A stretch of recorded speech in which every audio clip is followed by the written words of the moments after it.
Don't do that. Be'ez Hashem Yisbarach, we begin today a new Sikha. I only got one of you. We're learning Sikhas on the subject of Gula Moshiach.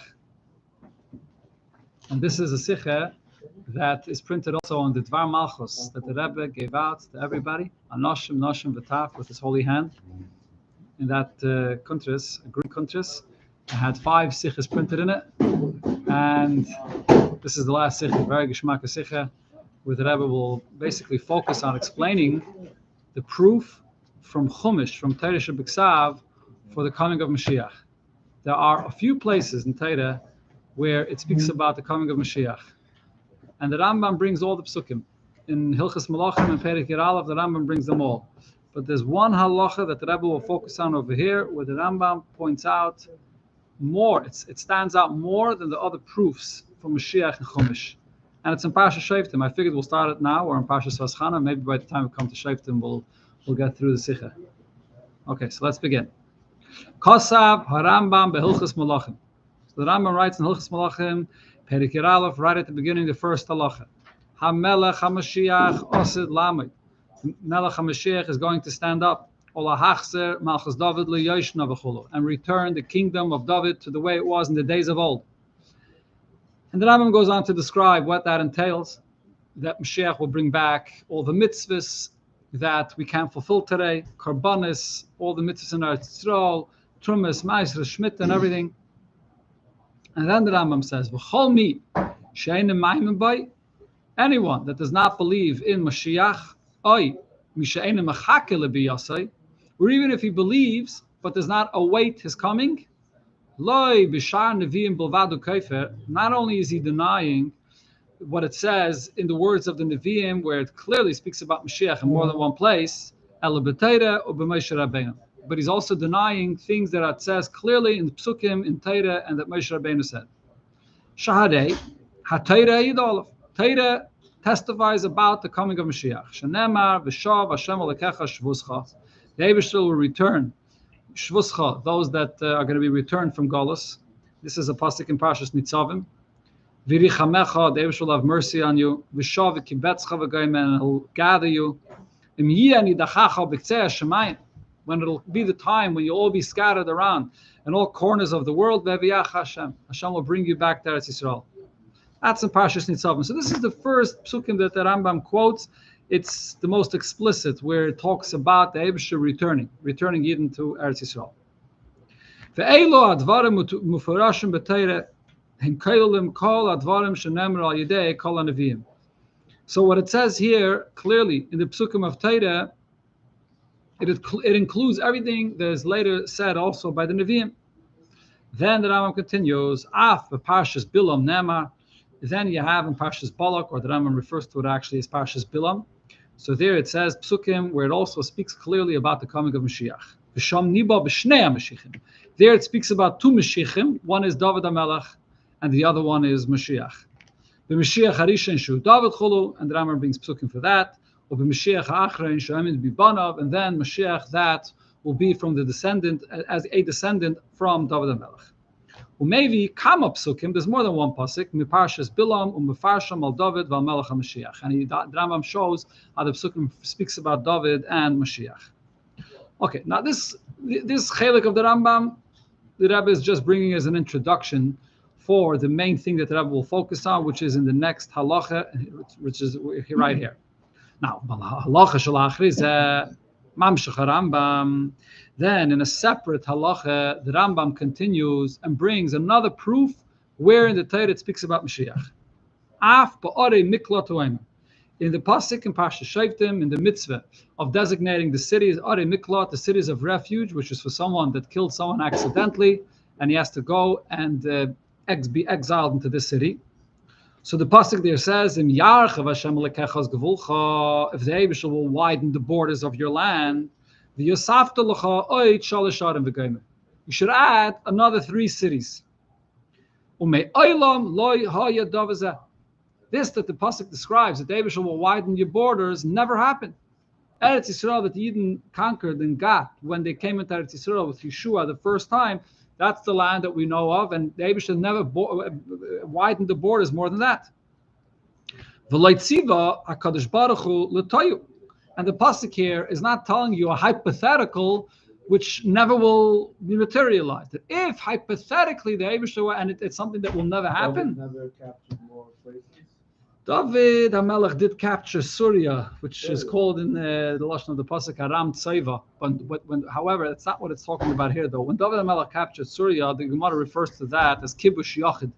He captured it as an individual, and the halacha is kibush yachid loishmei kibush. It doesn't really become part and parcel of Eretz Yisrael.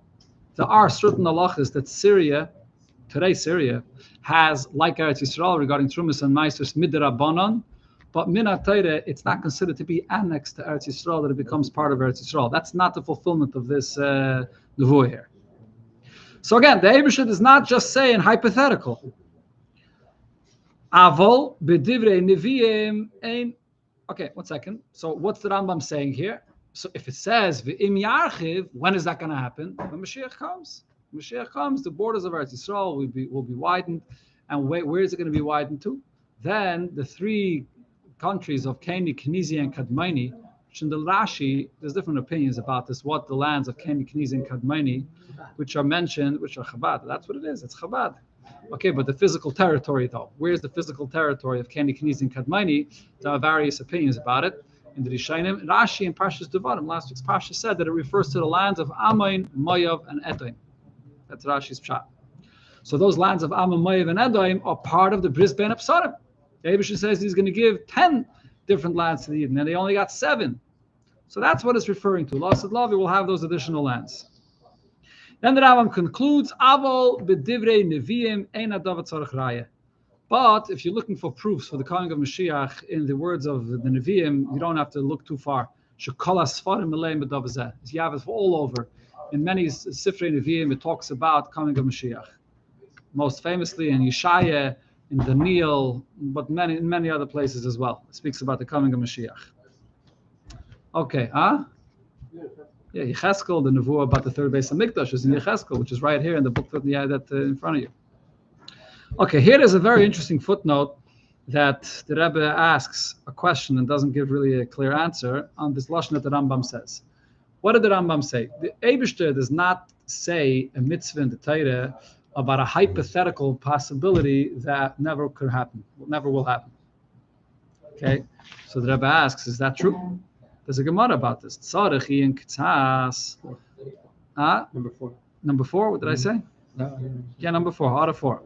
So this needs some further clarification based on the Gemara in Sanhedrin, Daf Ayin Aleph Amud Aleph. What does the Gemara there say?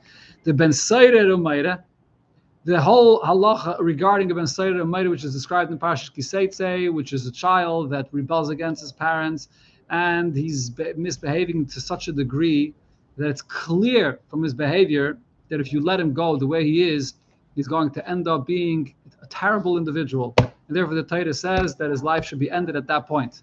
There's very, very specific halachas, very, very specific specifications when he can become a ben seirer umayra. He can't be too old, he can't be too young.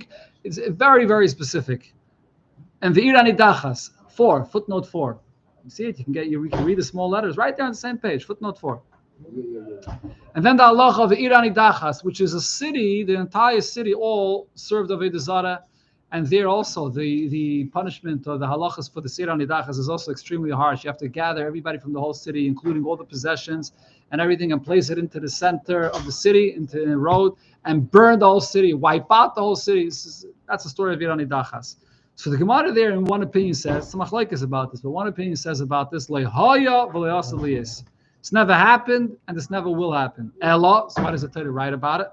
Torah is telling you these halachas that hypothetically could happen, and you learn about all the halachas, and there's many very intricate halachas about this, and you just get schar for learning about it, but there's no application. But Pa'il Mamash, it will never happen. So the Rebbe's question is, if the Gemara says it's clearly about Ben Seirer Umayra and Irani Dachas, why can't we say that similar is true regarding Ir Miklak when it says in the pasuk V'im Yarchav Hashem Lekachas Gevulcha? It means hypothetically V'im Yarchav Hashem. So all it says here in the Hara is V'ulai yesh l'chalik. Possibly you can differentiate between this Gemara and what it says here. The Rebbe doesn't tell you what the chiluk is. It wants you to think a little. Ve'en kam l'kaimai. Here's not the place to say what the chiluk is. Do you have an idea? What's the chiluk? I mean, I'm just guessing. There is a Yesh L'Chai, so we can say. And the Buddha Teva has to be fulfilled. That's a cow. And taking the Buddha Ra. So maybe, I'm not saying it's a final answer, maybe we can connect it. Okay, so let me tell you the thought I had. It's not exactly a nevuah. Later in the Sikha, the Rebbe will talk about the subject that you're bringing up, about a nevuah l'ra versus a nevuah l'teva. But over here, the difference is, when you come to Ben Seir, Ramayra, and Irani Dachas, you're talking about something which is up to the bechira of a human being. Theoretically, everything in Torah, you could say that it won't necessarily ever happen. Even take, for example, a mitzvah about Geirushin. If no human being in the world ever chooses to divorce a wife, so then this halacha doesn't apply. Elamai, it could very well be that someone will choose with his bechira so and so the Torah tells you how to act. The same with Ben Seir and Irani Dachas, that it's totally in the bechira of a person, and it is possible that it will happen. But the Gemara says that we know the MS that it never did happen, and no one will ever be beicher that it should happen. But over here, though, in the pasuk it says, "V'miyarchav Hashem l'kecha." This is not totally in anybody's bechira. Torah is saying that if the Eibishter comes, what is it? If the Eibishter doesn't know if he's going to widen our land or not, the Torah is telling you if the Eibishter and it might, and it's just a hypothetical, and it might not ever happen. So if it says "V'miyarchav Hashem," it has to be referring to a certain time period when the Eibishter will be marchav. That's the pashta chiluk over here. Okay, but you could always, one second, you could always, all right, it's not so pashut, because the reason is, when it says v'im yarchav Hashem, true, it's the Eibishter deciding, and it's not our bechira, but maybe it's tolui in whether Yidden will be zeicha. Will they be deserving to, the Eibishter saying, if you'll be zeicha, I'll be marchiv. If they won't be zeicha, he won't be marchiv. So not necessarily will Yidden be zeicha. So it's still, soft, also tolui in the behavior of Yidden. So we don't know if we'll be zeicher or not. So it's not such a pashut chiluk. But ulai yesh l'chalik, the Rebbe says, it's not so clear. Hashem is not giving you time.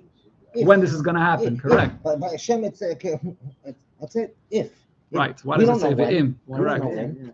Why does it say v'im if it's And if when, I don't know what Hashem is saying. When you get your act Sometimes together, the then sometimes the im is chiv. Rashi says right. But I don't know if that's the taich over here. I mean, over here, the pile does mean that when Mashiach comes, it's key. Yeah, possibly. Okay, let's see the question that Rebbe has now on this halach here in the Rambam. Back into the Sikha. V'yesh la'ayin. Got it? The third paragraph here. V'yesh la'ayin. Now the question here is, ma choser berayis harishainis. What's missing with the previous proofs that the Rambam brings? Me'akosov v'shav gaimesh b'parshas nitzavim. The pasuk of v'shav that it says in nitzavim, u'miparshas bilam. And also all the psukim that it says in the nevuah of Bilam. Shehuska karambam lohaisef haraye gama kosa barav miklat. And therefore the Rambam also brings the raya from the pasuk of Barav Miklat. The Rambam is not simply listing every single pasuk in Chumash or every single pasuk in Nach that proves the concept of that Mashiach will come. If the Rambam brings these psukim as well, so then there has to be something that he's adding here. Now, the Rebbe immediately clarifies, if so, you may ask a question. So why does the Rambam also bring the psukim of Parshas Bilam? Parshas Nitzavim is the clearest. Parshas Nitzavim, it says, V'shav Hashem lekecha shvuzcha. So why is he even bringing? The Rambam wants to tell you, what's the chiddush of the Rambam here? A person that denies the coming of Mashiach is a kaifer b'teira. So he has to bring you a source. Where's that pasuk in Teira that you're a kaifer b'teira? One pasuk is enough, no? You need more than one? So the Rebbe explains. The fact that the Rambam brings two rayas, that's understood. The Rambam here is coming to prove that a part of the Amunah is not only that the Eibush is going to redeem Yidden from Golus, but the Amunah is that the redemption will happen through a king of flesh and blood, Melech HaMashiach. Hainu meaning, in addition to the fact that you have to believe that one day the Eibush, and very soon, the Eibush will redeem Yidden, Be'ezayf Mishahu, and that could happen in any way possible. The Eibush himself could redeem Yidden. Chayavim lahamin b'melech HaMashiach. Part of the obligation is to believe that it will happen through a king, through Melech HaMashiach. In prate in Yanav u'ma'loisav ha'mufuratim be'perik zeh, with all the details the Rambam goes on to describe in this perik, right? The Rambam goes on to explain Cheskas Mashiach and Vada Mashiach and so on. Kidiyak Lashna Rambam, as it's very clear in the words, the choice of the words of the Rambam, V'chol mi she'einem ma'imim boy. One that doesn't believe in Mashiach. He doesn't say one that doesn't believe in Geula. One that doesn't believe in Mashiach. Now, v'davazeh einu mefurish b'pasik v'shav Hashem alikecha shavuscha v'kibetzcha v'viyacha Hashem. In Pashas Nitzavim, that it is, it only talks about Geula, that Hashem will redeem Yidden. It doesn't talk about Mashiach. Elarak b'Pashas Bilam shesham niba b'shnei Mashiachim. There, the nevuah is about that there's two kings, David HaMelech and David HaMelech HaMashiach. Mitam zeh maybe gam arichas haraya and kama v'kama psukim amadabrim b'em. He brings all the psukim there of the nevuah of Bilam, ki b'psukim eilen and Ramazim gam prate inyanav u'ma'aloisav shel Melech HaMashiach, because here in these psukim it actually doesn't only speak about Mashiach, but it also speaks about who he is and the details about him. Shechayavim lahamen b'em. It's all part of what you have to believe in about Mashiach. Kemoish and his bar b'makamacha. This was explained in another place. What are all the details that the Rambam speaks about over here? So that we understand. Let's finish off today with the other five, where the Rebbe brings that this idea that the Geula happens through a king, Melech HaMashiach, and not through the Eibishter himself, is actually in the Gemara. There's another opinion about this. So take a look. Lahar midas, other five, got it in the bottom, footnote 5. Lahar midas Reb Hillel. There's the opinion of Reb Hillel. This is not Hillel, the Tana, but Reb Hillel, which was in a later generation. So he says, Ein lahem Mashiach li Yisrael. Now, what did he mean? He didn't chas v'shalom mean that the Yidden will not be redeemed. B'perish Rashi explains, Sham Elo HaKadosh Baruch Hu Yimlech Ba'atzmai V'Yigalim Levade. There's no Mashiach. The Eibishter himself will redeem Yidden. In other words, Reb Hillel held that the fact that a redemption comes through a king of flesh and blood shows in a certain chesaron. The real redemption and the eternal redemption comes dafka from the Eibishter himself. That's what Reb Hillel held. Now, the Divrei Rambam, however, when the Rambam here writes so sharply, what the Rebbe is coming to answer now is, if this is a machlekes in Gemara, so what are we going to say? Reb Hillel, the Samayra, he was a kaifer? The Rambam says one that believes in Geula, but he doesn't believe that it's going to come through a king of flesh and blood. So he's a kaifer. If you don't believe in Melech HaMashiach, so how can we say that? If there's a machlekes in the Gemara about this. So the Rebbe says, V'divrei Rambam, heim la'achrei she'echriyo chachamim shaloi kedvarim. Once the Rambam came to the conclusion that it's not like he said, Shulacheno ena ato kedas Reb Hillel, only one that says today, like Reb Hillel's opinion, arei a kaifer b'chalal Torah. He's a kaifer in all of Torah. But of course, in the times of Reb Hillel, when there was still an unresolved machlekes, so then Reb Hillel himself was not considered to be a kaifer at all. Chas v'shalom. Yeah. The question I had, so now we're trying to move it someone who didn't know Mashiach. Yeah. The Shafik thinks of an under. No other way. And now I think it's the other five. Where? Could be, but Chacham Machriya, not so. Yeah, here, okay. Even there's Rashi and the Rambam. Rashi does not explain those psukim like the Rambam, but look, according to all Rishonim, without exception, the Pshat and the psukim goes on Mashiach. Asherenu v'lo yikarev, Arenu v'lo yata, Asherenu v'lo yikarev, it goes on Mashiach. There's no suffix about it. But Hillel, there's another question here, which maybe in the end, later in the Sikha will be answered. Why is it so integral to believe in this detail in Mashiach, that Geula comes from Melech HaMashiach, and if you don't believe in that, you're a kaifer? I mean, the pashtus, the reason is because it says so in the psukim. So if you don't believe in it, you're denying what it says in the pasuk in Torah. But why take having a Geula through a bus of Adam is such an integral thing to the coming of Mashiach? Okay, that's a separate question. Okay, continue next week. Be'ez Hashem Yisbarach. What? This question? Not going to be able to sleep.